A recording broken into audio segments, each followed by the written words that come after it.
Ik heb wel ook wat andere dingen daarvoor gedaan. Maar toen ik echt I Am Ook muziek ging maken, toen greep ik terug naar de akoestische gitaar. Ik had een heel klein kamertje in Utrecht. Dat is ook een beetje de reden. En daar had ik alleen maar ruimte voor 1 gitaar. Ja, geen drumstellen of wat dan ook. Precies, ja. Dus toen ben ik terug naar de essentie gegaan. En zo is het ontstaan. Ja. Ja, en dan kom je Klasine tegen. Ja. Wat dacht je gelijk? Muzikaal, dit klopt wel? Ja, ja.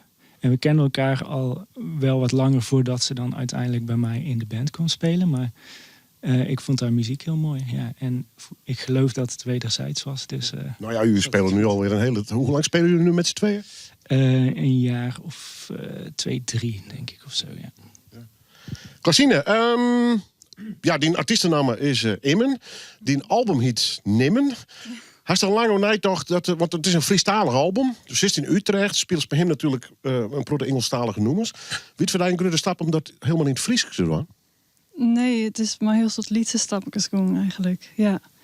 Ik begon al vrij snel een beetje in het Fries te proberen. En dat viel de toch wel goed. Dus uiteindelijk is meer in het Fries komen. Maar ja, ik viel gewoon altijd een beetje om van wat het weer met. Het gaat op intuïtie.